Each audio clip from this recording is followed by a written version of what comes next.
Do do do do do do do. On.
It would be very helpful if they actually wrote the sizes of the bases down.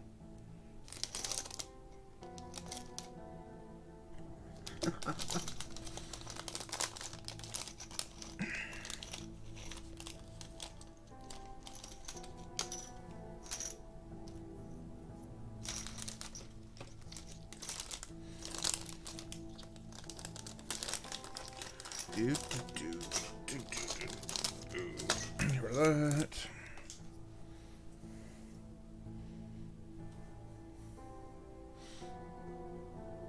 Were you born before or after this base was made?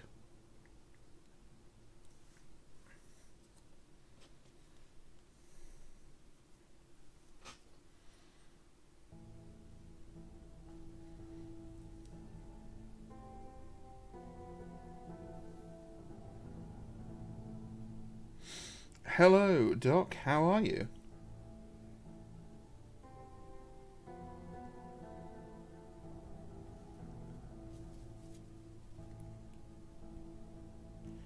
(1998). Can I remember 1998? I would have been about 11ish, 10 or 11, and I vaguely remember the World Cup, how everyone was going mad for it.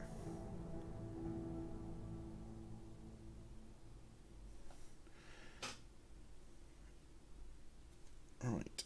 I think both the sprues are identical. No, they're not. They're ever so slightly different because one has the banner on it.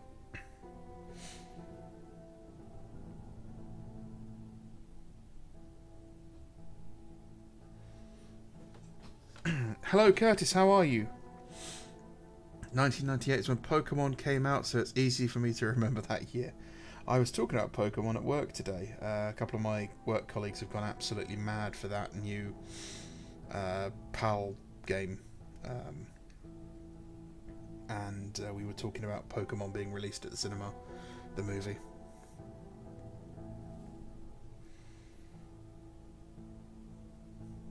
I'm not sure if I want to put the crests on these guys or just fill in the helmets and keep them smooth. Oh, that's an egregious mould line along the side of the head. Okay, get rid of those. I apologise if I start coughing or if I'm a bit croaky again. I've still got some fluid on my lungs. It's okay when I breathe in, but when I breathe out, sometimes I get very coughy.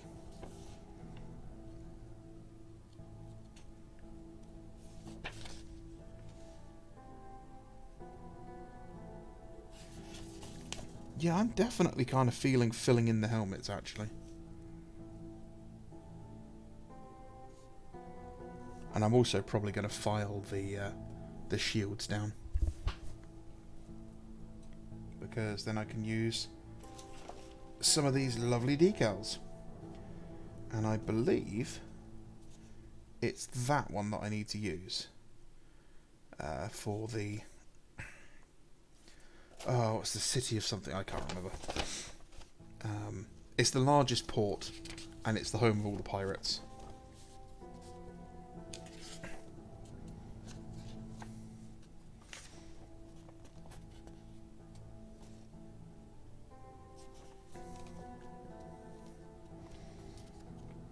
So I'm going to do 10 spearmen.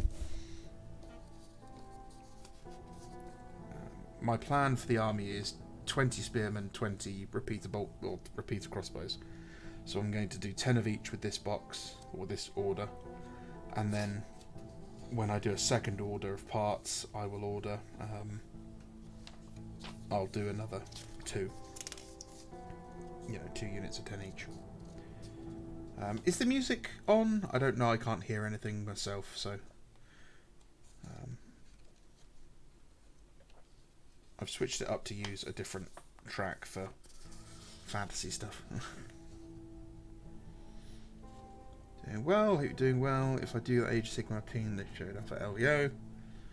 Trying to figure out how to convert the Stormcast to something proper 40k. Slap a Mechanicus helmet on them. Hi Polska, how are you doing? Yeah, the Skitari helmets, not the hooded heads, the helmets look really good on Stormcast bodies. I have one somewhere. I'm not going to go dig it out, but I did some as some like inquisitional henchmen. Okay, well this all looks fairly simple. Don't need to worry about any of this.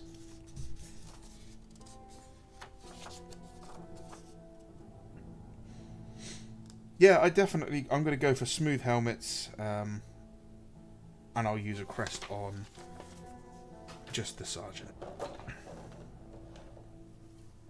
So let's get clipping.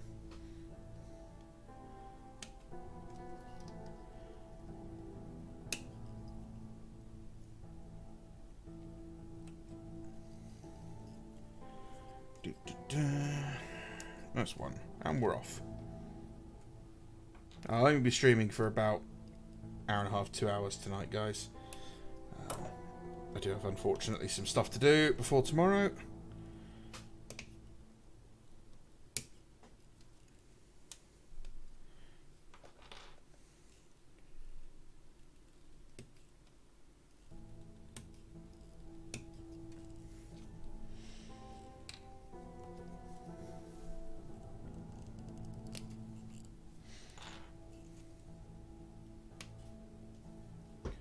It has been so long since I've done a fantasy army. My last fantasy army was about 15 years ago, and it was vampire counts. And I picked up loads of vampire counts when they got their big plasticky refresh with the release of things like the corpse cart and what else did they get? They got the corpse cart, they got the new ghouls. The ghouls that are being, that are now the AOS ghouls. The Blood Knights became a thing, more than just their own type of vampire. The Varghulf became a thing. I've still got the Varghulf model somewhere.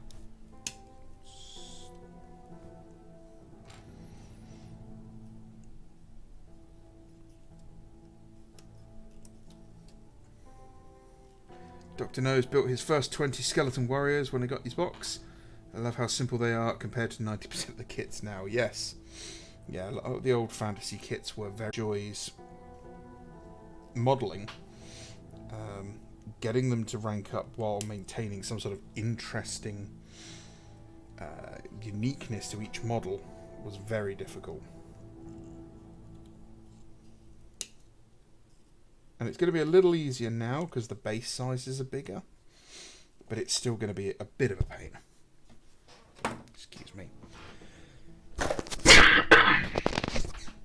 I don't have a mute button. So so I'm just going to cover the microphone when I need to cough my guts out like that again.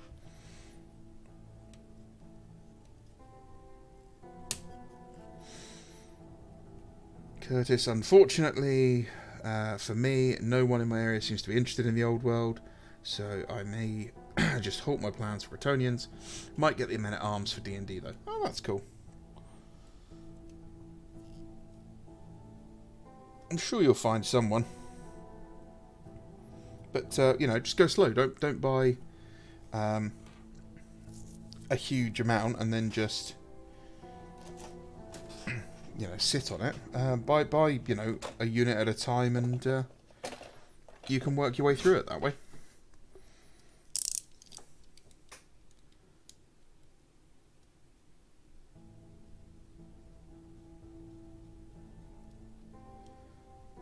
I apologise, Polska. This channel is well known for our high quality audio and scripted videos and just production quality in general.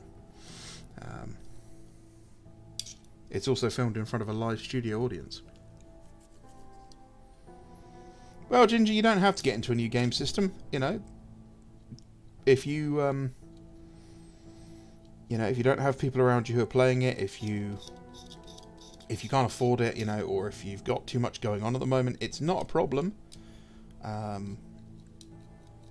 what you can do is just, you know, if you do want to start, buy a single box of knights and just build and paint them. Because that way you've got no pressure. You don't need to get them ready for a game. You don't have to get them ready for a tournament. You're just painting. You're just painting and building. And you know, you can just enjoy them for the sake of actually enjoying painting and modelling for once.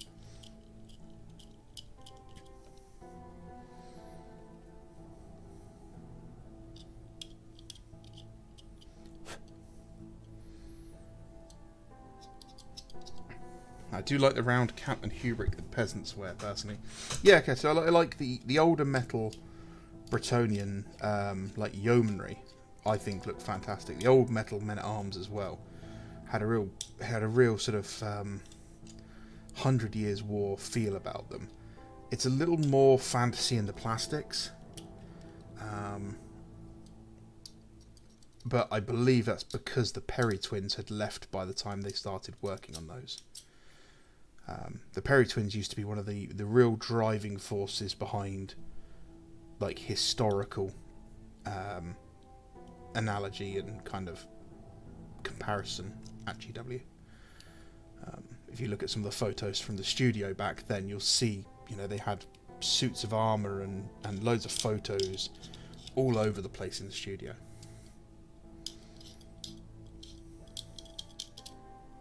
Yeah, and Curtis, right? You know, knights give you a lot of room to try out different colour schemes. You know, all the different heraldry and colour theory you could ever want.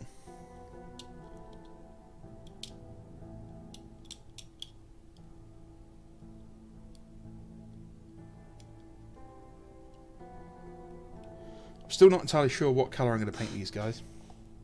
A lot of the schemes have them with silver armour, and some of them have them darker, some of them have lots of purples, some of them have them with lots of reds. I'm not entirely sure.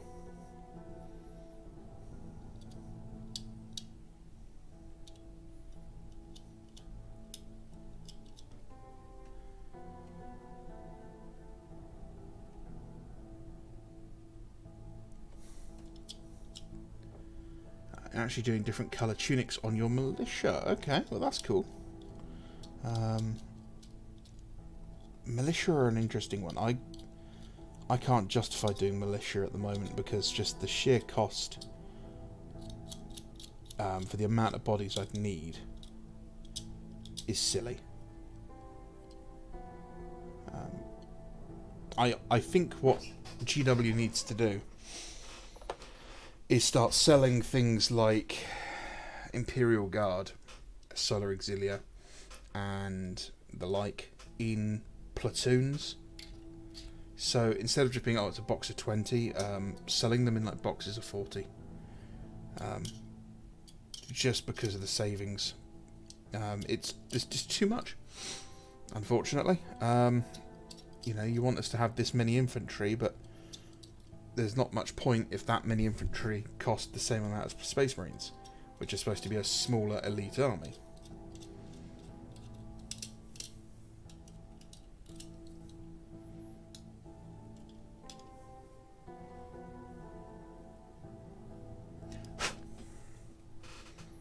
There's a good amount of detail on these models.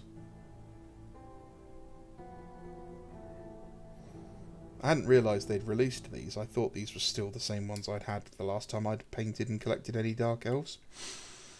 Back in the day when the torso and the legs were separate and the head was separate.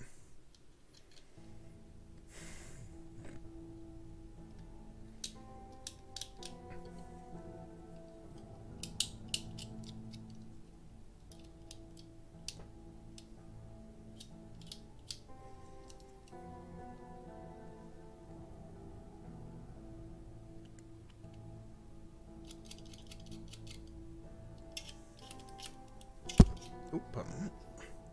Purple and gold would look sick, but that's also Emperor's Children. Yeah. I mean, purple, gold, and silver are basically the main colours of Nagarond. That is the kind of standard look.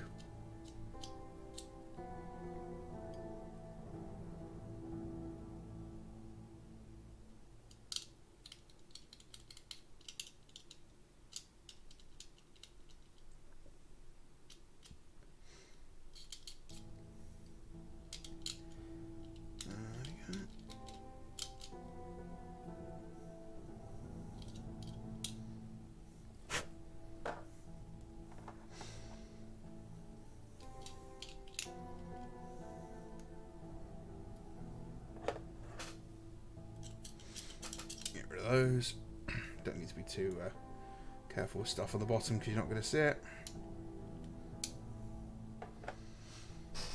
Bronze armor and silver chain. Not sure how I feel about bronze on them.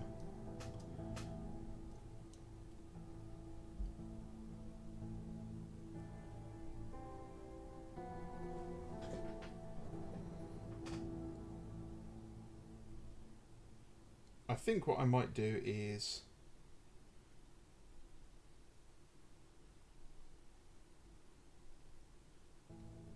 I might do purple on the cloth, and then do like a lacquered black, like a gloss black on the plate armor, and then silver on here on the chainmail. Jimmy Drossels asks, do they come supplied with square bases in the box, or are they round for AOS? The answer for that is both. These are an older kit, so they were used for both, and yeah, they came with both for a while. You can still get these. Oop.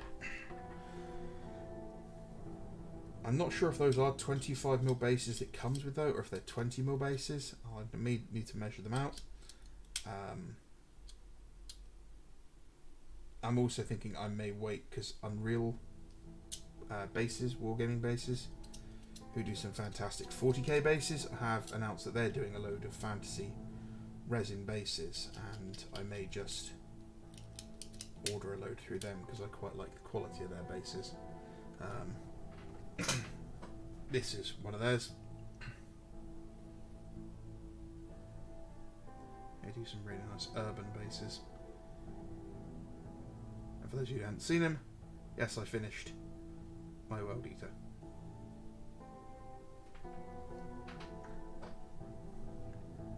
Also finished my Howling Griffins last night. So that's the last 5 of those guys, so they're done. And we've got a vote up at the moment on the community tab for what chapter of the Badab War I should do next. And it looks like you guys are really punishing me by selecting Lamenters because I can't paint yellow, apparently.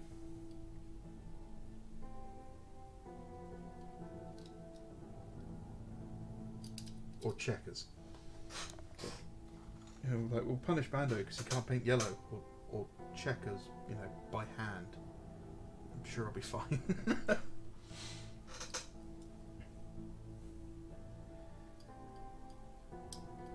I do want to get some movement trays as well, Jimmy. Although GW's prices for the movement trays is ridiculous. They're really expensive for what they are. So those, I probably won't get GW movement trays. I'm probably just going to get some laser cut MDF ones. And I'm thinking either a beach style set of bases, or something like that. Lots of flowers, maybe.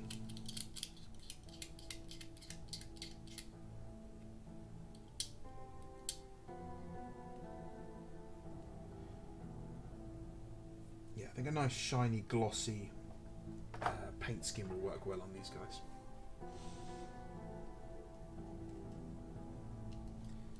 This guy's got no head because he's the champion, or lordling as he's called.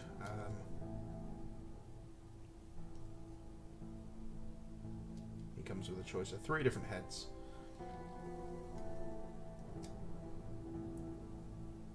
And I'm probably going to be boring and stick a helmet on this one.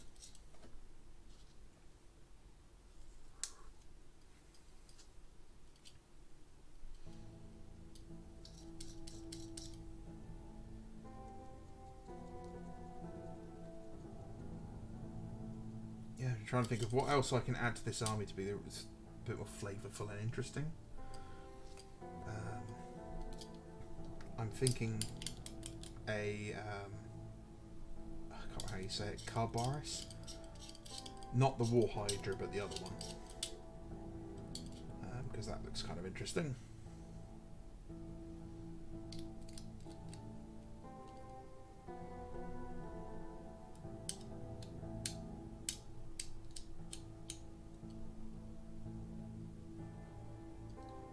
I'd quite like to get a sorceress on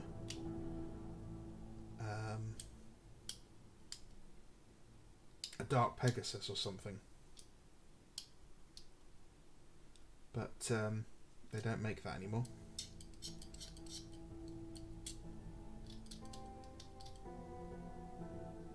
So I'm either going to have to steal a Pegasus from somewhere else, or I'm going to have to kit bash one.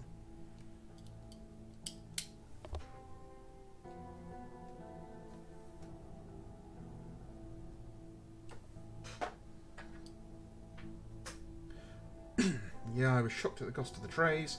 You could charge half of that and still make a profit. Sheesh. Unless they're prorating the time spent making them instead of being more intercessors. So those are the exact same movement trays they had 15 years ago. So all they have done is update the mold, probably, and make some more. There is zero reason for those movement trays to cost as much as they are charging. It's pure greed for that one. Pardon me.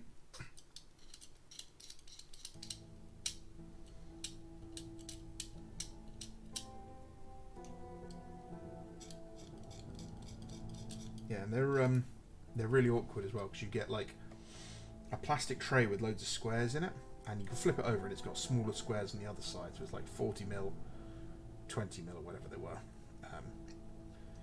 And you cut it to size yourself. You score along it using a knife and snap it into size, and then you glue the edges on. So you end up with a load of bits you can't actually use.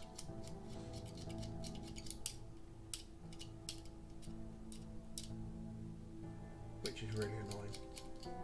I did think about adding harpies into this army, but there's no good harpy models. The AOS Sisters of or Daughters of Cain, like flying models, don't really fit the idea of harpies. You've got the ones in the Chaos set that came from Cursed City, but you get like 2 or 3 of them in the box. So you'd need more of those, so they're not really viable either. Unless you can find someone selling them on eBay separately, which I've not been able to. I also would like to get some repeater bolt throwers, or Reaper bolt throwers. And I have found a guy who may or may not have scanned the original and is selling an STL, so I may already have that.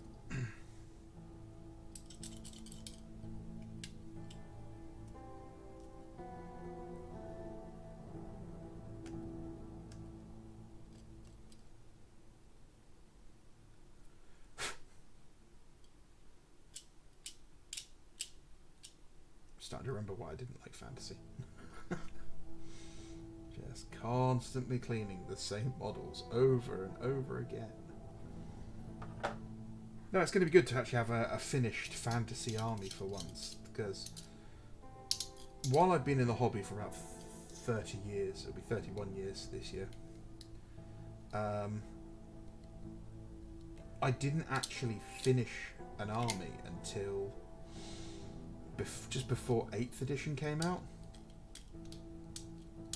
I'd had armies, they were always just in the process of being painted. You know, they were partly painted, and then I'd get bored and I'd want to start a new army, so I would strip them, and it would just continue. I had the same Space Marine army basically across 3 or 4 colour schemes. And pardon me, sorry about that, guys. Yeah, so I just couldn't afford them because, you know, I grew up quite poor. And it wasn't until I got into bolt action and a lot of my army, hey Kajira, was tanks. I actually set myself the task of painting and finishing an army. And yeah, I got my Desert Africa Corps army done.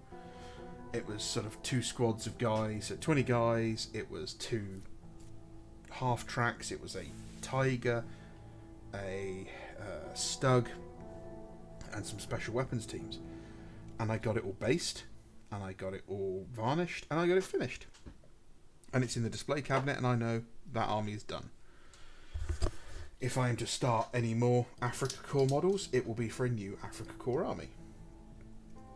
And after that, I got an airbrush not long after that.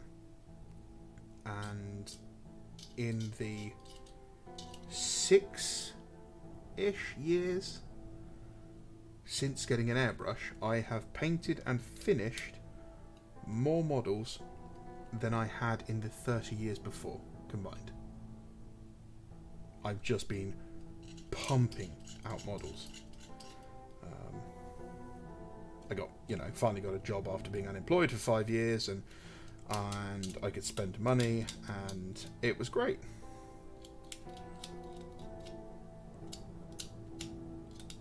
And, the economy has now totally bottomed out, and I can't really spend the money like I'd want to. I'd very much like to still be able to get copies of what's it called? Betrayal at Calth for about £65. But that time has gone now. Oh my god, I've just been messaged by Verminator. He's still alive. Oh, wrong one. I'm doing Dark Elves. Yes, I am. Yeah, so thanks, Curtis. My Howling Griffins. Your Howling Griffins look amazing, by the way. You're doing a small force. I'm not actually doing a small force of Howling Griffins. What I'm doing is a single unit or so for every single force that was present, or every chapter that was present in the Badab War. At a minimum, it's going to be like 5 guys, or possibly even 3 guys, depending on the unit. But the idea is to just get small forces done, or small units done, to tell a story-ish, kind of. So, for example, I've got... sorry for the creaky chair, folks. I've got Sons of Medusa. who I actually started before the Howling Griffins. And they are a small group that is assigned to escort a librarian, which is this guy. And it was more kind of, I wanted to use up some parts, I wanted to make some stuff that wasn't 30k, you know, so I started making some random units. And Sons of Medusa were one of the chapters that I'd repainted my Space Marines in. So, but they were one of the last actually before I kind of quit the hobby. I actually stripped my Mark V Venerable Forge World Dreadnought, which was my first ever Forge World model. That was painted up as Sons of Medusa. That got stripped. My 2 regular plastic Castaferum Dreadnoughts that were actually from Assault on Blackreach, they were both in Sons of Medusa colours. Those 2 got repainted as Imperial Fists, and the Mark V Venerable went to the Sons of Horus. I had 3 rhinos, I think. No, it might have only been 1. I had a couple of rhinos that they got redone, and they all went to... Actually, I can't remember. I'm not sure if they went to the Imperial Fist or the Sons of Horus. But, yeah, basically every tank for them that's a Mars pattern kit was bought and stripped from somewhere else. None of them were new, apart from the Baal Predator.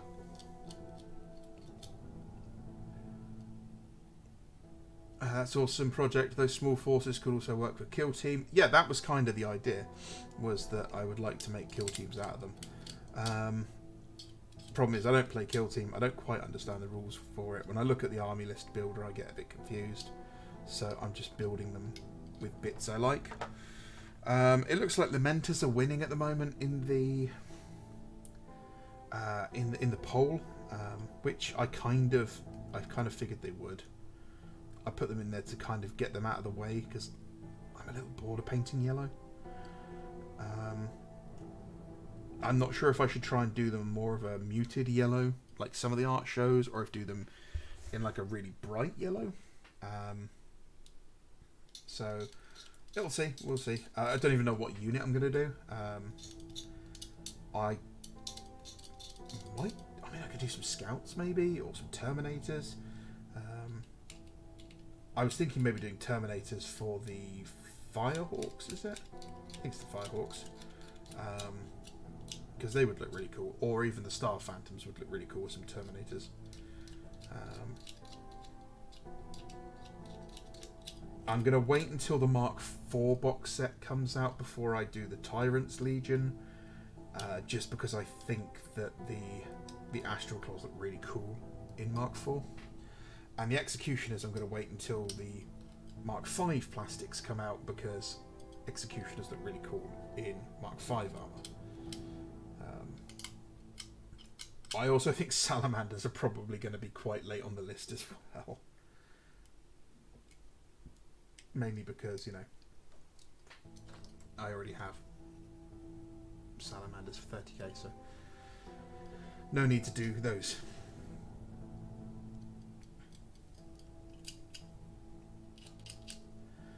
The problem with the airbrush, says Piotr, is that it needs compressors and does require a license. Okay. Wow, okay. So the police come and check on you for having an airbrush and compressor. I'm assuming you're in Poland by the look of your name, or somewhere in Eastern Europe. That's wild. That's really wild that the police come see you if you've got a compressor. I wonder what that's... Is that related to something maybe like with air guns because of like the compressed air? Or... I wonder what is that? That's illegal tyre repair? Yeah, let me know where you're from. I'd like to know why that's the case. That's really interesting. I know a lot of people don't like the idea of getting an airbrush because it's loud, it's expensive, you need the space. Belarus. Right, okay. Yeah, I don't think that they're particularly loud. I don't think they're particularly expensive.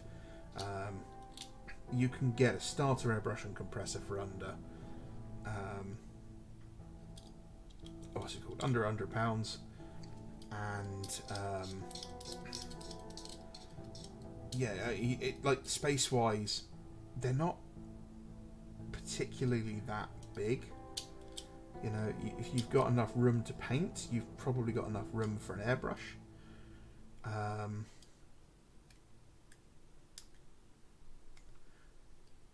They're considered an enemy of the state. Okay. Well, badly made borscht is an enemy of the state in Belarus. But yeah, so if you've got, you know, as much space as I've got here, you've got enough space for an airbrush. You just get a cardboard box set up to catch any overspray and get yourself a mask and open a window and you're good to go. You can then pack the airbrush up back into a box that's, you know,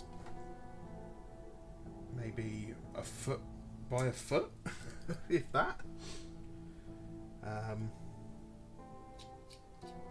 But I get that not everyone's got enough space for it or wants to try and do it, you know. But it really is cheap compared to like GW spray paints, especially. I don't like airbrushes because every airbrush I've picked up breaks immediately after 3 times. That's why I buy really cheap airbrushes, Kajira. I buy £15 airbrushes off eBay. I'm on my 4th, I think, and all of those could probably be repaired with what I know. What I know now, a lot of the time it was just, you know, needles got broken, nozzles got broken, they got too clogged up inside and I couldn't clean them. If I bought a set of O-rings, you know, a set of replacement nozzles, and just took them apart and cleaned them a bit better, they would have all lasted a lot longer. I would never recommend to someone buying, you know, £100 or £200 Infinity, you know, Iwata or Heider Steinbeck airbrush as a first go. But these cheap Chinese 15 quid airbrushes and a 80 quid or so compressor is great and is brilliant, even if all you're doing is priming your models. You know, it's difficult to prime at the moment because the temperature's so low and the humidity's so high here in the UK. Using a rattle can would be a death sentence on my models, so I wouldn't do it. In fact, I had a box filled with rattle cans. I had a dozen different cans, different colours, different makes, different types. And when I got an airbrush, I literally binned them. I didn't need them. I didn't want them anymore. They went, they were done.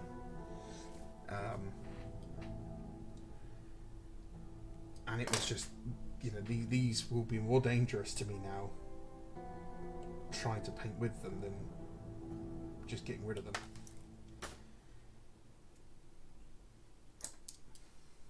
My uncle was beaten and killed by militia for being a member of the now illegal Polish Cultural Union.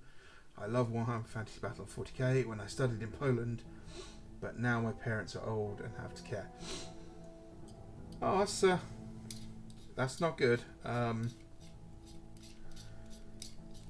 But good on you for, you know, taking the sacrifice and looking after your parents. That's important. But I would most definitely be looking at moving my family out of Belarus if that was how things went.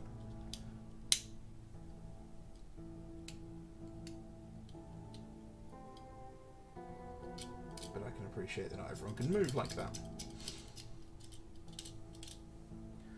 Go for it painting. Hello, how are you? I saw your shout out earlier. I did mean to comment on your video, but I haven't had a chance to actually watch it with sound, so I wanted to do that before I said anything.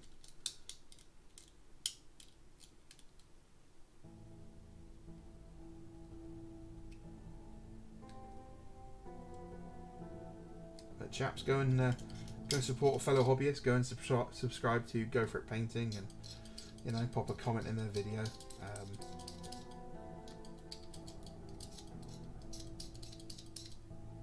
Got to share the love out there.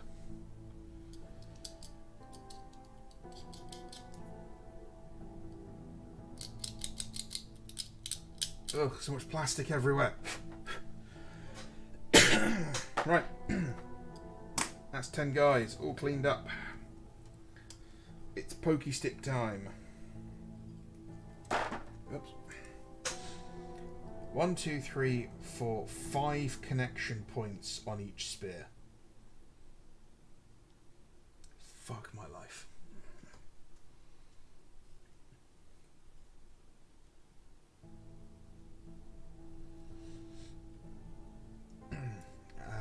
Dodging the draft here. Oh, we'll be doing that too here, so don't worry about that. Are paints for airbrush much different than regular ones? They have to be diluted in some way. Not really. So they have to be diluted more than painting with a brush. But there's nothing special about it. It is just paint. All the actual special airbrush paints are just pre-thinned. Have I got one around here?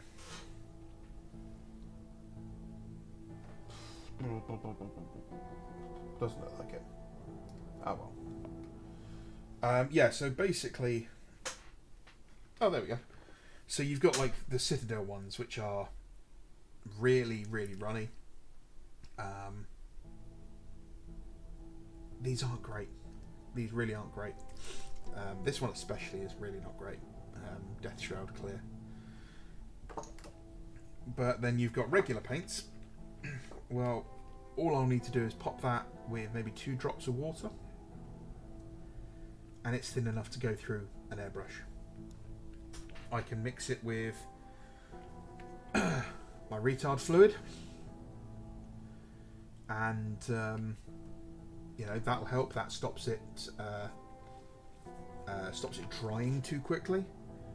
You can use airbrush thinners, but airbrush thinners are literally just no different to water in what they do. They just thin the paint slightly.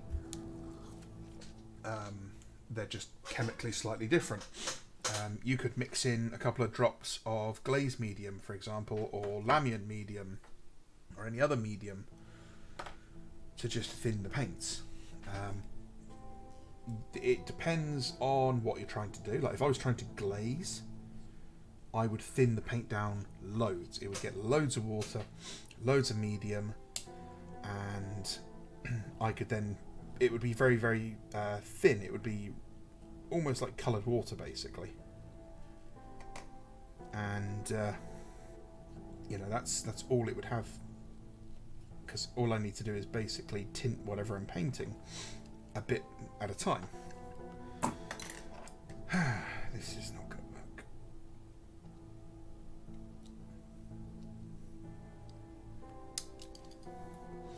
work. But then again, I've also painted quite thick with an airbrush.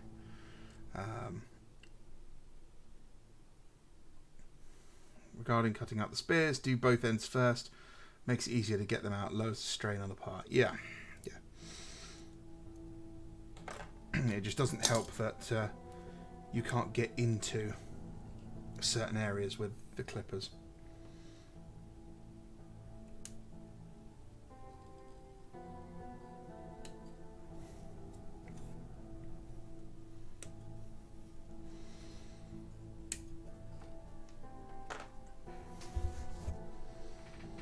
But yeah, basically the smoothness of an airbrush paint comes from thin coats, and lots of them, which, you know, is fine. That has more to do with painting thin than it does with how you're painting. You could get the same effect with a brush. It just takes a lot more coats and it's harder to do.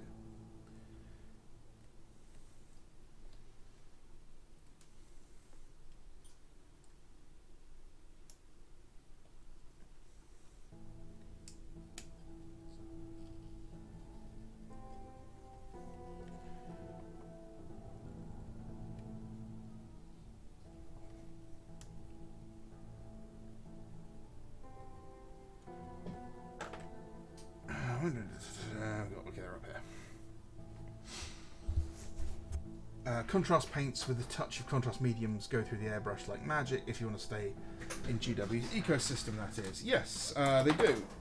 Excuse me.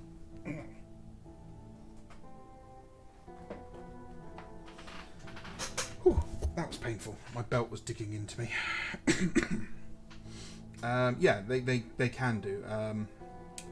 I tried painting some contrast paint the other day and I can't remember what it was on, and I hated it. I was using it in a brush and I was just like, this is horrible. It's sticky and gross and doesn't go where I want it to go, doesn't act how I want it to act. Hated it. Absolutely hated it. On the flip side, using them through an airbrush is really nice. You've seen the vampire I've done that's all pink. That was all done with contrast through an airbrush. Dune Fire Magenta, which is a really nice paint. But again, it also depends on the paint. Not every paint reacts the same.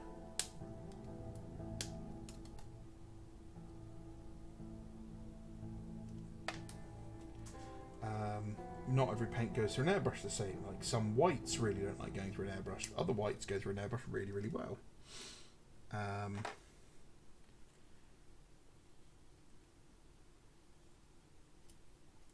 So yeah, it's very much a learning curve. You have to learn to paint again. You have to learn how the paints react, how they thin.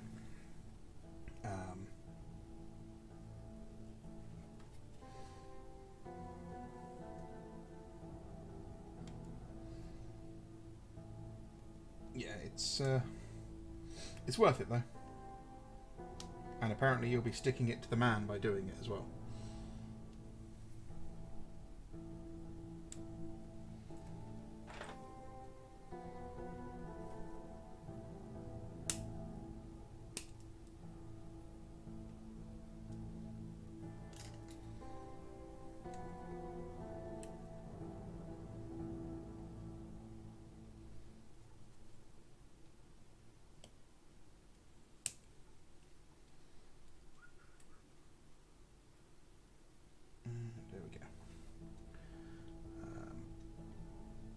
Contrast is a real pain with a regular brush. I'm still learning to do it myself.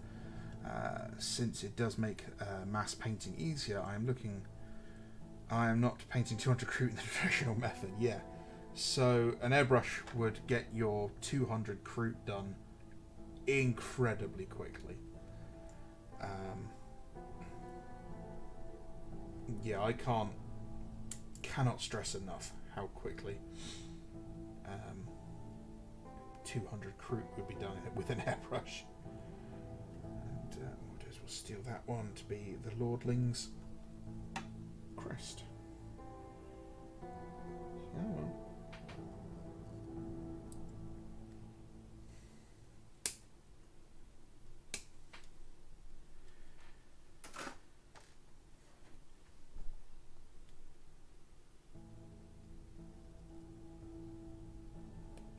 For example, I'm really looking forward to when Mark II Marines come out, simply because I'm looking forward to painting White Scars again.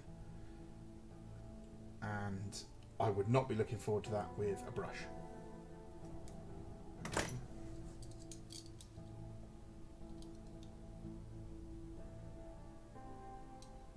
I never got the tool technique hate. I remember 30 years ago, inks being considered cheating and not real painting.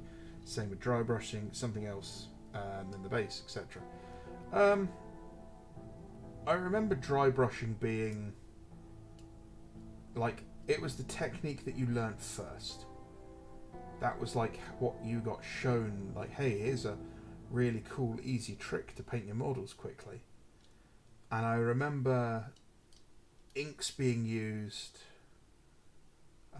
for metallics. I remember inks being used like for washing armor. That sort of thing. But inks are back. You know, I've been trying out these things. The black's not the best, to be honest. The white was okay. I was very happy with the yellow. Pardon me. Sorry guys, I need to...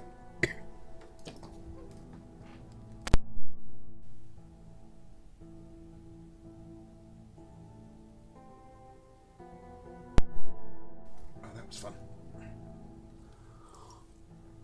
Oh, that was painful. Yeah,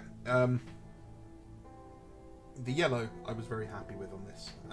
It gets much washed out in the camera, but nope. It was quite nice to work with, even on that. Where were you when Bando was killed?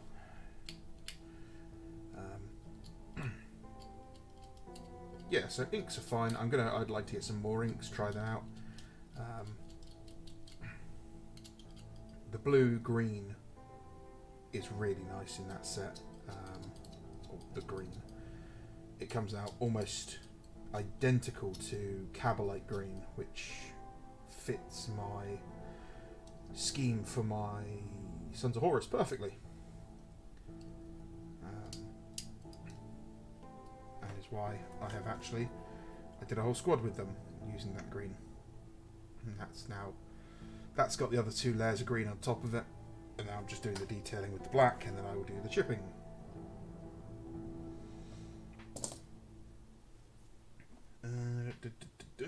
Want that.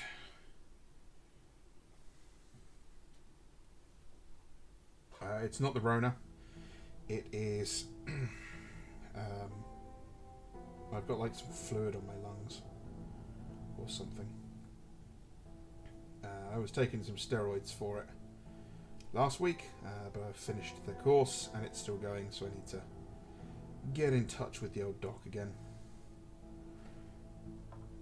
Be like, damn you woman, give me some medication.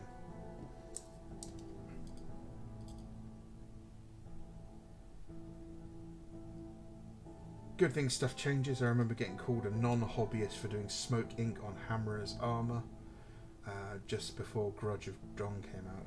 Yeah, I don't think we can call anyone a non-hobbyist for the tools they use. I think that's incredibly dumb to do. I will call people out for their acts in the hobby if, you know, what they're doing is harmful to the hobby. You know, if someone who quite clearly is not actually an active member of this hobby is trying to police it and is trying to belittle others for being in this hobby without actually actively participating themselves, then yeah, I'll absolutely stick it to them, which is why I had to stay off Twitter today, because Bits was really getting on my nerves.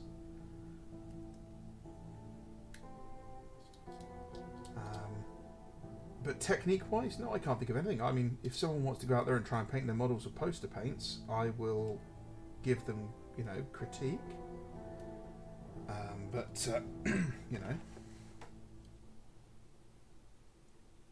I'm sure it is the plastic dust, don't worry. Yeah, I'm, you know, painting with oils, painting with acrylics, painting with inks, they're all valid. There was one guy who, in a White Dwarf, showed his Bretonnian army where he polished the metal. He took a rotary tool with a polishing disc on it and literally polished the metal armour up to a sheen, varnished it, and then carefully hand-painted all the other parts of the models. That's perfectly valid, in my opinion. He hasn't used any paint on that armour whatsoever. Then you know, people who do non-metallic metals, well, there's no different. It's just a different artistic choice, you know. Do I think it fits certain styles? No, I don't think that, you know, non-metallic metal looks particularly good on things like the Imperial Guard, but it looks great on fantasy models. And, you know, I can highly respect the skill that is required to do good non-metallic metal.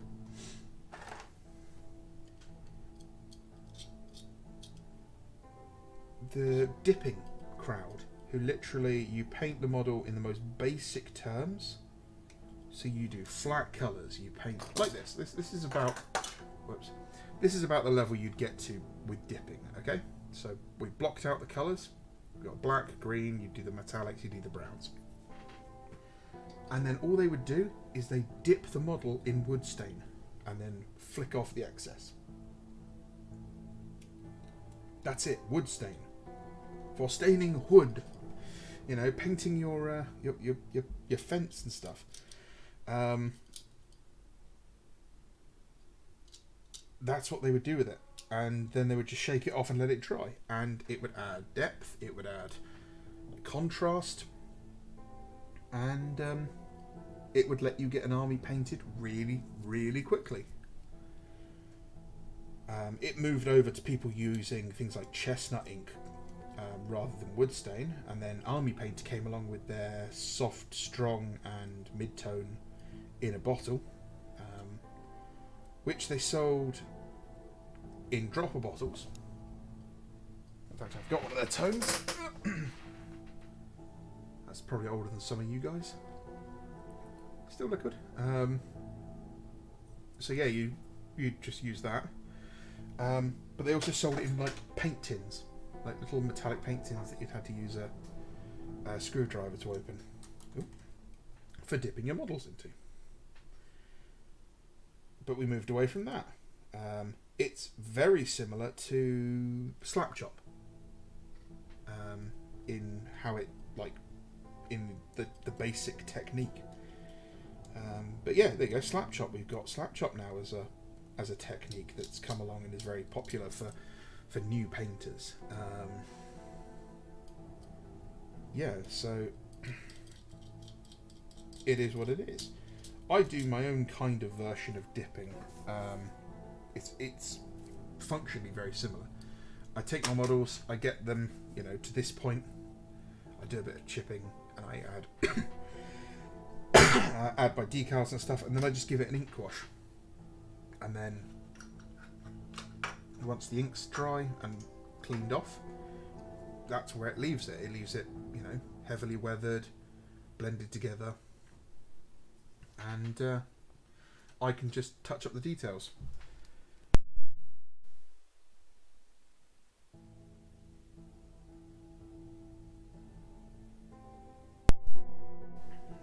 You know, you don't have to be Golden Demon winning, doing wet blending and high contrast and all that sort of stuff. That heavy metal, old heavy metal style has its place. And, you know, if that's what you want to paint as, go for it. It's just very difficult.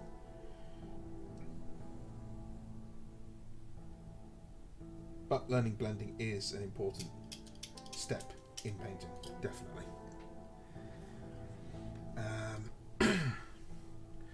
I get cheating, stealing, forcing others to do non-hobby stuff, but telling a 12-year-old he is bad for not being Giraldes 2.0 is whack. Yeah, there was that thing recently where I can't remember who it was, but they were berating someone's paint job, and that's just not cool. You know, I don't care who you are in your personal life. If your hobby is painting Warhammer, and you spend the time and your money building and painting your models, you deserve respect enough, at least, you know, at a bare minimum, to just not say anything at all. If someone posts a model up and asks for criticism or critique, feedback, I'll give it to them. And, you know, if they are trash, we'll say, okay, how long did you spend on this? Have you painted anything before? What's your brush look like? You know, and try and walk through, because we didn't all start the hobby with someone else's help. You know, you could have been given a box of Space Marines and some paints by your grandma for your birthday, and you've never even heard of Warhammer. So you followed the instructions in the little booklet and you started painting. and you didn't know about thinning your paints, you didn't know about colour theory, you didn't know about, you know, how to get your brush to work properly. So when you post it, you find a, you know, oh, here's a Warhammer Facebook group or whatever, and you post on there and you're thinking, oh yeah, I'm gonna, hopefully these people like what I do, and you just get shit on. Yeah, it's awful. So we need to be like, okay, look, here's, that's good for, you know, Model 1. Here's how we make Model 2 better. And that's what communities like ours are for. You know, helping each other. That's why we do the, you know, the member feedback, well, not member feedback, sorry. Just, you know, Discord member feedback. When we're on a stream. And I like to think that the feedback we get in my Discord and the Outer Circles Discord is good. I think we have a good banter with each other over our models, and I think we have good banter on the actual like hobby on the side. You know, for example, with the announcement of the Black Shields. The moment that came out, we kind of knew that a certain member of that community was going to be either really happy or really angry, and I just went, yeah, he's not going to be happy. And it was 35 minutes from when I said that to when he arrived and was like, well, this is shit. Alright, cool, called it. And the best part is he's got the double whammy because he's also got shit on by Battletech, which is his other favourite property. Battletech, if you don't know, the company that does that has just done gone full GW and has done Battletech is for everybody post, and they've basically told everyone that they can't use 3D printed models anymore. They can't use anything that breaks their copyright, which is something that basically has been going on forever. They haven't supported their game particularly well, and they've been open to having third parties create their models. Now they don't want that, which is ironic. Right, how the hell do these go together properly?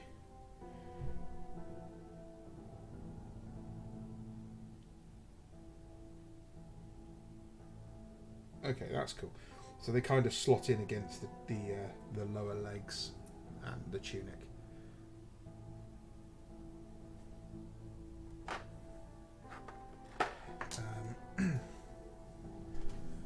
These days, Twitter tries to browbeat you for trying to be the next Frank Franzetta. There aren't enough titties in my work for me to be Frank Franzetta. Does White Dwarf even show people's project things anymore? I don't know. I haven't had a White Dwarf in years. I'd love to collect some of the older White Dwarfs. I just can't bring myself to go and do it. Army Painter does make some really good shade dips. Yeah, they really do. I'm really looking forward to trying Army Painter's new range of paints as well. That is going to probably have to wait for quite some time for me to be able to afford them. And of course, the moment I say that, Curtis makes a donation of £2 or $2 for the paint fund. Stop it, you're embarrassing me. But thank you very much. I appreciate it.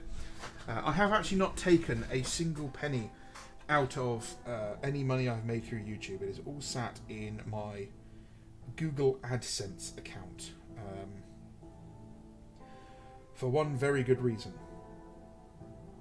The tax information you have to put in there is really convoluted and complicated, and I'm far too autistic to work it out.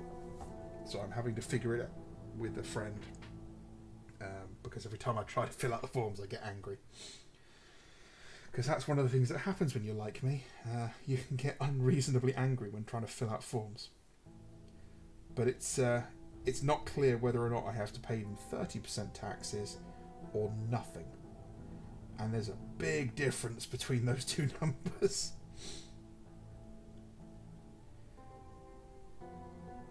Yeah. I also worked out that by you guys using the Element Games double reward point code, I actually make twice as much back per, transaction, whatever you want to call it, than I would if I had a legitimate sponsorship link from them. The only difference is that the sponsorship link they send out that you use when, doesn't give you guys anything. It's literally just you use this link when you go to buy stuff. And it pays out in cash. Well, I'm going to be spending it on models anyway, so reward points gets you something, and it gets me something as well. But it doesn't cost you guys anything beyond what you were normally going to buy. I just have to stop myself from buying stuff. The number has to keep going up. But I'm a little worried about not being able to get the what's it called? The Solar Auxilia box through them, because they've struggled with the last couple of releases. I had a friend who covered the flesh of his Reichsguard knights and then chromed the models? Chrom the model, okay. On that wood dip technique starts there with the guy. Sorry, Peter, I can't understand that. That's I think I know what you're trying to say, but I'm struggling with that one. Sorry. I've seen the Tims never dropper bottles. Yeah, they're slightly different formula because the dropper bottles are just an acrylic, like wash, no different to like Agrax Earthshade, but a bit thicker actually. And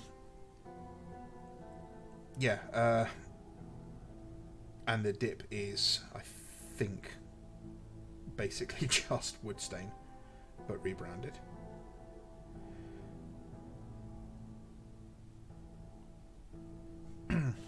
We got next Troll in UK and it's spread. Okay. Curtis, what's funny is slap chop is technically a technique from the Renaissance because coloured paints were really expensive. Yes, it is. It's also been something we've used in painting before, and I can't remember what we used to call it before that. Because it came along like in the 90s. Then in the mid-2000s it came along and it was just known as pre-shading. But it was mostly an airbrush technique. And yeah, then it became slap chop when contrast came along. Jimmy Drussells, did you try oil washes instead of ink washes?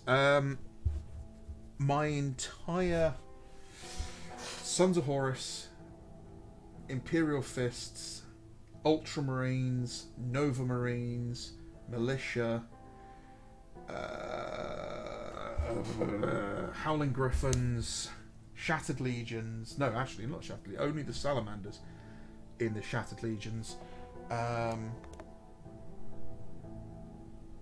And I think that's it. All of those. Oh, and my Blood Angels and Night Lords have all used oil washes. The Raven Guard and Iron Hands don't use oil washes. They just use acrylic stuff. And I love oil washes. I'm still on my first tube of oil paint. So if you think these are expensive, which they can be, for a tube of paint, it will last. Now, I did buy a second one to try something else out on, but I haven't got around to using it. Golden Demon is for the cameras. Paint until you're happy with it and it looks good on the table. Yeah, Golden Demon really is. If you were painting to a Golden Demon level for your tabletop games, you are crazy. Yeah. I still have the first mini I ever painted. Looks like crap, but I'd like to keep it as is. Me too. I'm trying to find another one of these so I can paint him again. But I can't find one that's not extremely expensive. I thought I'd seen good painted models mid-90s when a friend's girlfriend, now wife, took a swing at the old Imric on Dragon, but she kind of cheated by using from a painter family and a third year art uni student. Yes, I see that a lot. Or I saw that a lot, was, art girlfriends and stuff coming into Games Workshop with their boyfriends who collected and basically being left to paint at the table while their boyfriends played. And these girls were pushing out some of the greatest paint jobs I'd ever seen. it was shocking to like an 11-year-old just to see how amazingly well these girls painted. Really? Is that... Have I missed a spear? Is there a spear on the other hand? Ah, there we go. There's 2 more spears. Okay.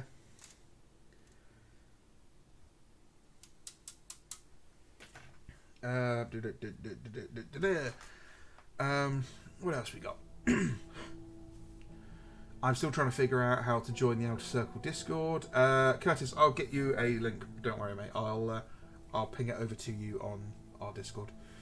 Black Shield rules are out. Yes, Polska. Black Shield rules. They're not out. They've been announced. They've announced the Beta Garmin campaign book, which includes the rules for Black Shields and Shattered Legions. It looks like Shattered Legions are actually going to be something where you can even mix units inside squads, so you'll have different legionaries in a squad. I'm going to assume that's not going to be an interesting thing. I think it's going to be, this is a mixed unit, here's a special rule just to represent it. It's not going to be like, these 3 guys have this rule, these 6 guys have that rule. It also says that we're going to get models and rules for Little Horus, Tybalt Mar, Shadrach Medjison, so on and so forth.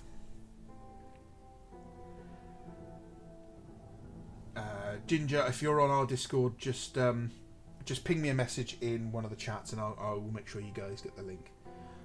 Really, BattleTech, the game that lived for 3 decades only because the fan base went GW. Oh yeah, it really did. They've been on this absolutely titanic blocking spree where if anyone basically speaks out against them and just says, hey, you know, what you're doing is not healthy for the game, blocked instantly. And if you're posting pictures of your models and there's like a 3D print or there's a third-party miniature in there, they're posting in the comments and saying, hey, please can you remove this unlicensed model? I don't think they quite realise how big a backlash that's going to have. 10 years ago, 15 years ago, you could have got away with that. But 3D printer goes burr nowadays. And the BattleTech community is crotchety enough that they will jump ship. So yeah. So yeah, basically, while it was quiet at work, I was on Twitter fighting the culture war, defending the hobby, keeping the gate,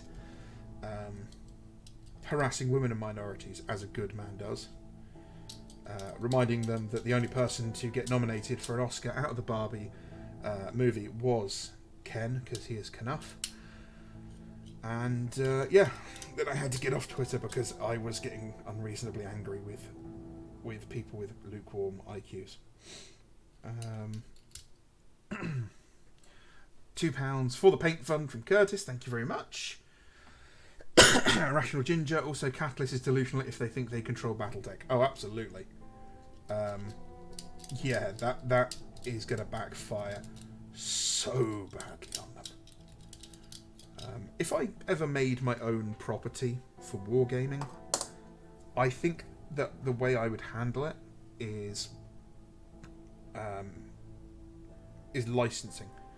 Like, that's how GW should do it now, is look at licensing out things like your upgrade kits, because they clearly don't have the capacity for it themselves. I mean, GW is a bad choice because they are control freaks, but you know, Catalyst could do it. They could outsource to any number of 3D printed producers, and you know, they could be absolutely fine. But they won't, because they're mad.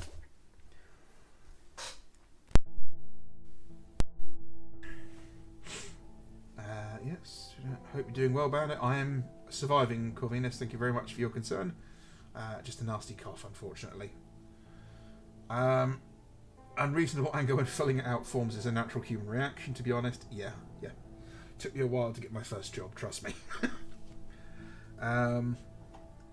If I were not in the States, I'd use the code. I've been trying to get an American retailer with something similar, any sort of referral code for an American retailer. I've sent screenshots showing that the majority of my audience is actually in the States. It's about 35% of my audience is based in the US. They don't seem to care. No one comes back to me. Once Element gets any Toon King stuff in, let me know. I'll keep an eye out, Doc. Man, those old Warhammer Fantasy Battle models, simple but so good. I remember the Isle of Blood High Elves, so good. So I've been offered the High Elves from the Isle of Blood by... I can't remember. That's really annoying me now.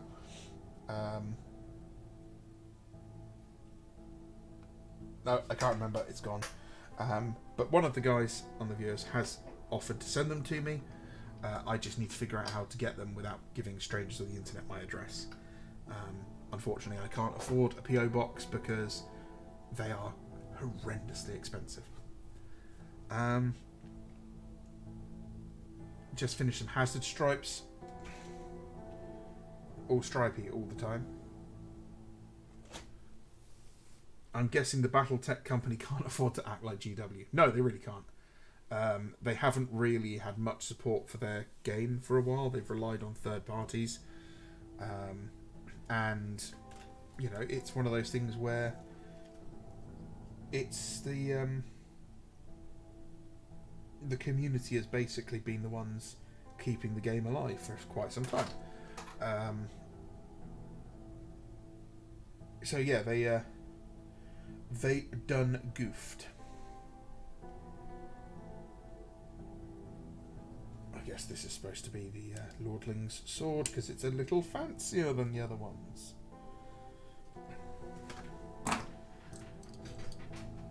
3D printing age, niche game company risks losing control of their merch. Yeah. The argument that 3D printing is its own hobby is slowly going away.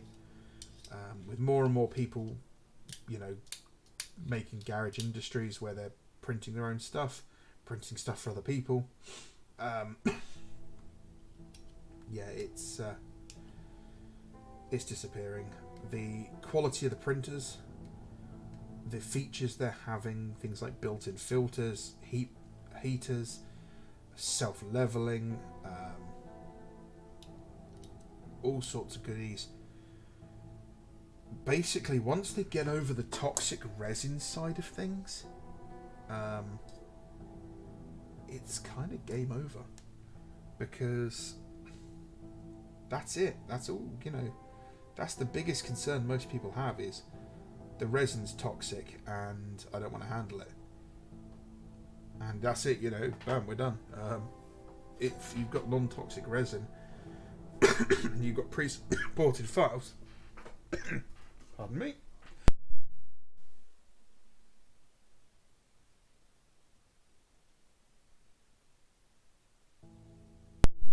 Nothing like I'm from the 1800s or the Old West and I've got tuberculosis. Any minute now I'm going to have pull a hanky away with a little spot of blood and look away at the sunset wistfully. Ironically, actually, one of my workmates has got a really bad cough and he was coughing up blood today. So he's gone off to the hospital and he's been signed off work for the next week. Yeah, so once the toxic resin's gone, which I would not imagine is going to be any more than 10 years, with the amount of pre-supported files and the speed at which the software is improving, you won't even need pre-supported files because using AI and the plugging it into your computer via Wi-Fi or Bluetooth or whatever you want to use, you are going to drop a file in and it's going to do it for you, and it's going to go, I've identified the most detailed parts of the model, I've identified where I need to support it, and it's going to go blah, blah, blah, blah, blah, blah, blah, blah, and it's going to do it for you. And then it's just literally click print and it will do it for you. Oh, this is fine. These aren't plastic particles. As long as I'm not using a rotary tool or a file, these are just shavings. If this was resin, I'd think, it might be a problem. I'd wear a dust mask. Maybe I'll do a stream where I wear my paint mask and sound like Bane from Batman. CGL has like 6 people on full-time payroll. Everything else is contract and outsource. Good luck. Most companies are throwing people under the bus left, right and centre. License upgrade kits and Legion specific models would probably solve a lot of problems with the heresy. Yeah. Literally just you outsource. You find someone who's got a good quality, like Wilf, Corvinus Wargaming, not Corvinus War, sorry, Red Warden. He goes by like Corvinus or something. People like Wilf, people like Bolter Younger. You basically just, you get them to check that they're happy with the models, and then they pay a licensing fee. I can't imagine people play Horus Heresy without 3D printing. I mean, it's difficult. I mean, you wanted to do a 10-man despoiler squad of World Eaters with chain axes and helmets. You're looking at 60 quid a squad minimum. It's nuts. The toxic resin is what keeps me from having a printer in my small apartment. Yeah. Once that's gone, and with the filters that are on modern printers, a lot of that's gone. So the more aggressive those filters are, the better. And yeah, you'll be able to use those toxic resins without a problem in a confined space.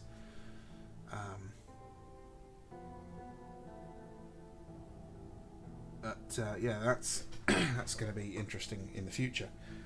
So there's one thing I do miss from this era of fantasy, and that is that they used to sell bases that were like this. They were just stretched out long for doing ranks. And those would be very useful nowadays. I'm going to need to make some unit fillers at some point, probably. I'm thinking I might just... I need to find some models for, like, slaves and stuff. Because I like the idea of having a big block of something with loads of slaves in the middle that have been captured and they're all held in chains. Heresy requires printing. GW has no one to blame but themselves for not providing parts in a timely fashion. Absolutely. Absolutely. Yeah, it's wild. It really is wild that they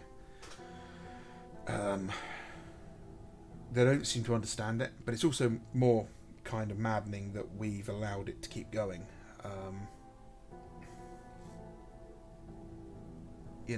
Everyone who goes out and buys those upgrade kits are kind of as much to blame.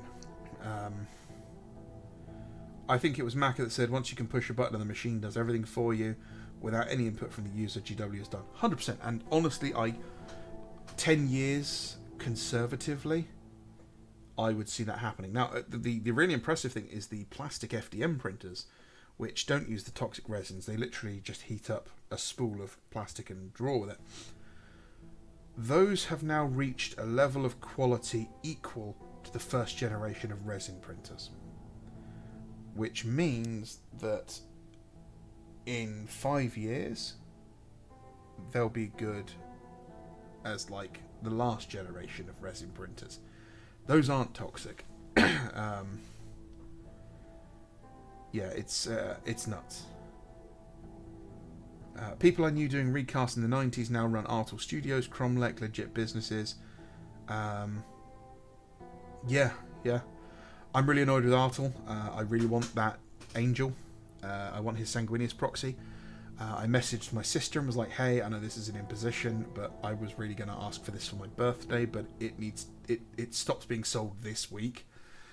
And she was like, okay, let me look into this. And then I got a message back saying she can't get it because the website won't accept any payment methods. And I'm like, I was this fucking close. And I've messaged them several times and they've just not come back to me, and it's really annoying. Locus Miniatures, have you ever used blue stuff? I've not actually ever used blue stuff. I have made push molds using green stuff, which is the same principle as blue stuff, where you basically take the bit you want, for example, like a purity seal, you get a little blob of green stuff and you just push it in, take it out, let it dry, and then you roll some green stuff in and roll it out again, and it gives you the imprint. That was actually, they showed people how to do that in a White Dwarf once. It's a little harder to do. It's kind of one of those things that's going away with 3D printing being in place. Once you can print something that basically is... Oh, pardon me. Do you mind, madam? Once you can print basically polystyrene plastic, this stuff, it's over. You know, you can print this stuff even at this quality. Because remember, this is a model that came out 15 years ago. You don't need huge, 12K resolution detail. Once you can print basically an early 2000s, mid 2000s quality Space Marine in plastic, GW might as well just give up. I mean, the only way they'd win is by halving their prices overnight. Yeah, absolutely nuts. Scott, first time catching the stream, mate. Love your work. Slowly rebuilding my lizard men, dwarf, and empire armies. Empire and dwarfs are going to be a mix of 3D prints and official models. Cool. Well, welcome, Scott. Nice to have you here. Glad you're liking the place. Yeah, that's brilliant. Good to see that you're getting some good armies going there. It's going to be interesting to see how the old world and the 3D printing community mix, because there has been so much support in the heresy community. But the fantasy community is full of a lot of older, more traditionalist collectors. So I don't know if it's going to be as popular. There's also a lot less room for customization. I need 60 of these guys. Well, I'm going to be printing the same thing 60 times, basically. Versus, I want my own unique Tech Marine to look how I want him, so I'm going to print off certain bits. So yeah, I don't know how it's gonna fit. If it's gonna be such a good fit, I think it'll be lots of 3D printed proxies, but I don't know if it's going to be as much bits and conversion work. So yeah, it's going to be interesting.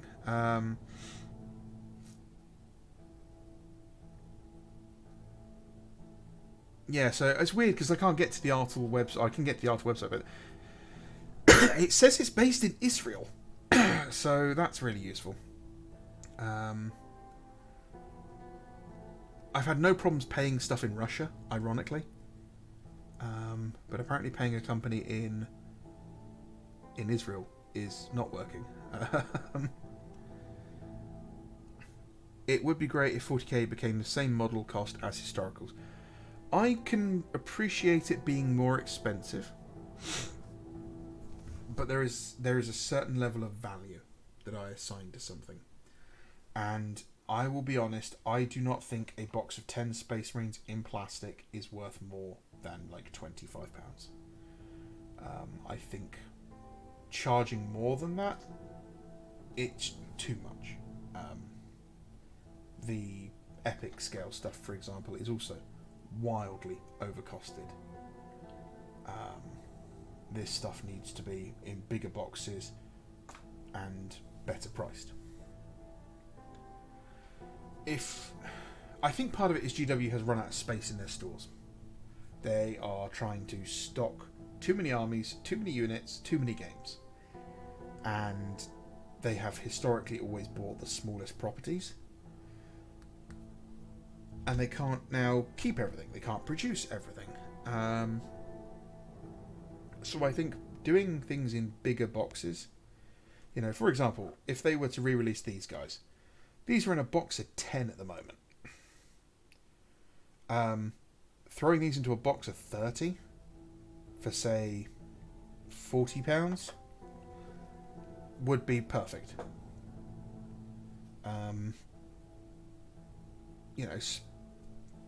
Heresy Marines, boxes of 20 was a great move.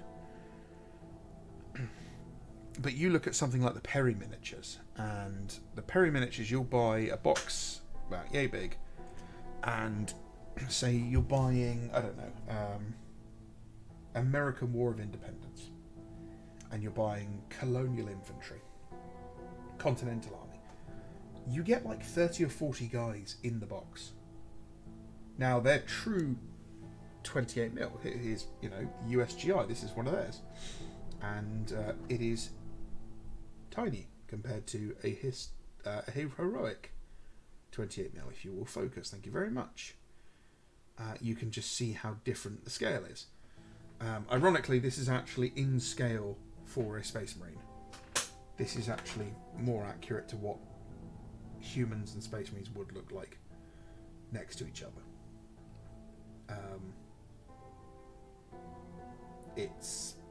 That is a 6-foot man truly at 28mm.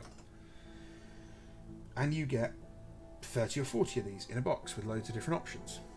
And it's about 25, 26 quid. They come with different shaped bases because you've got like fire support teams, light mortars, that sort of thing. Could you imagine GW doing 40 models in a box for 25 quid? I mean, I could. They'd be snotlings. And that's one thing that also, on a bit of a tangent, that really annoys me about GW, is this is a base with 5 Assault Marines on it in epic scale. This is 1 unit in-game. GW will market it as 5 miniatures. And I don't think that's really fair. I don't think it's kind of an accurate description either. Yes, the boxes of Imperial Guard used to come in 20. Okugus. Yeah, they did. Back when I was at boarding school, I had an Imperial Guard army using those guys. They wore black jumpsuits, green armour, and the armour was painted in that same camo pattern that's on the Karaskryn. They're sort of jagged white and brown. And I hadn't read any 40k books at this point. So I had no exposure to Black Library. So my English teacher was like, you should come up with some background for your armies, because he ran the Warhammer Club at school. And I went, okay, these guys are from a forest planet. They're really good at stealth. And I, 5 years later, started reading the Gaunt's Ghost books and was just like, well, shit. The most ironic point of playing that point, I lost a load of my models. I had a load of the old Cadian metal officers. And they went missing and I couldn't find them. And I was like, where are my models? And then one day I'm helping some other kid paint and I'm going through his model box. And I'm finding 20 or 30 of my models in his box. Yeah, I know he started a punch up with an 11-year-old.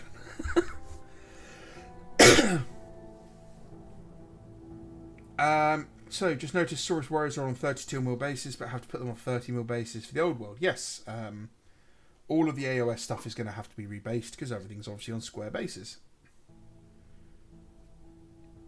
Yeah, company boxes would be really important. I think that things like the Space Marine Battle Force, the Mark III with the Dreadnought and the tank, I think stuff like that needs to be a regular purchasable item.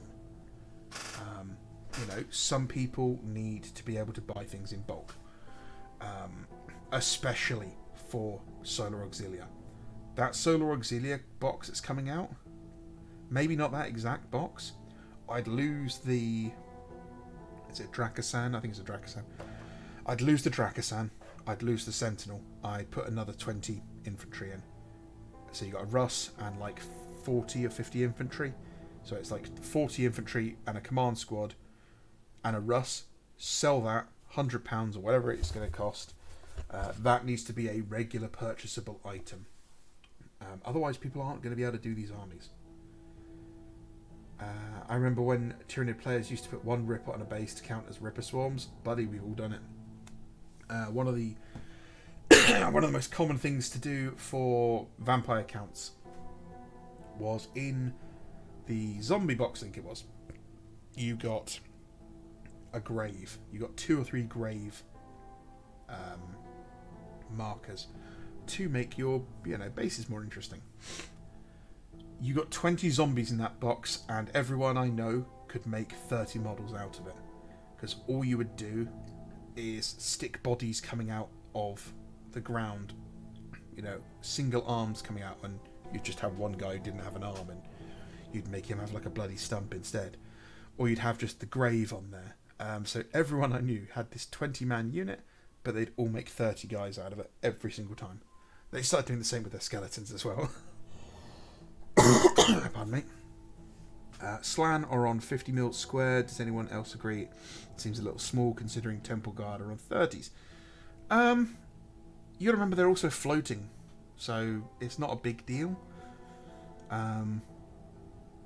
The base size is not that important for characters, particularly. The one that gets me is a lot of the monsters are on like really thin bases. But on the subject of fantasy, I am really looking forward to stripping and repainting this guy. This is the Games Day limited edition Archeon on foot. And he's missing a shield, so I'm going to have to find a... I've actually got one already, just a plastic shield from the old Chaos Warriors. And I'm going to strip him, straighten everything out, and tidy him up. But I'm looking forward to painting this guy. I've wanted this guy since he was announced. For some reason, they decided Archeon would be available on a horse, but not on foot as a regular item. Which is a bit dumb. But he's a hunky chunky piece of metal.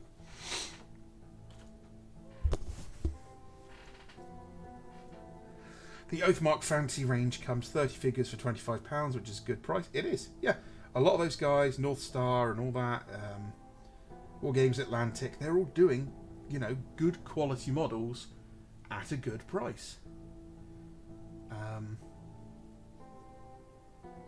Just GW is the industry standard, unfortunately. I'm going to have to take these shields and I'm going to stick them on something so I can paint them separately. So I'm not going to do that tonight. Right.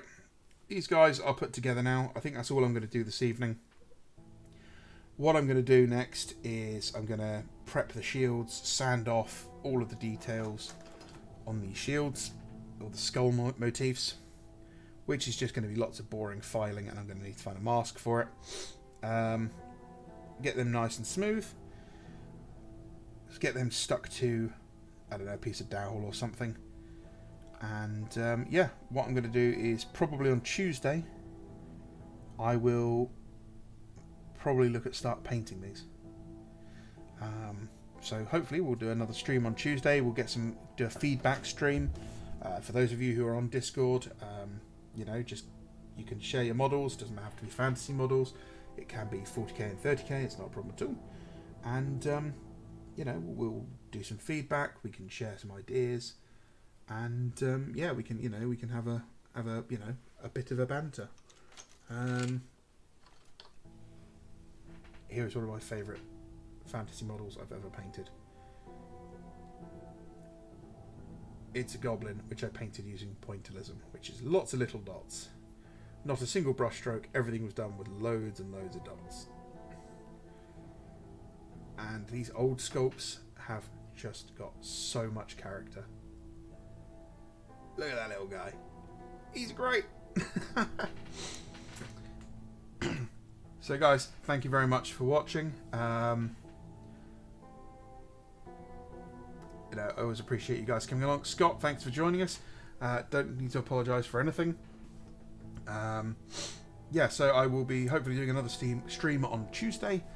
And if you guys need access to the Discord, you can find it in the community notes. And if you need access to the Outer Circle one, just drop me a message on Discord and I will try and get you one by pestering DCP. Okay guys, thank you very much. As always, thanks for watching. Thanks for liking, subscribing and all the other YouTubey stuff that I hate talking about. Curtis, as always, thank you for your donations. You know, you're an absolute champ. Thanks guys, I really appreciate it. If you are in the UK or in Europe and fancy picking up some models from Element Games, just remember you can use the code JAM737 to double your reward points and help fund my crippling addiction. But at least I haven't been arrested stealing £6 grand.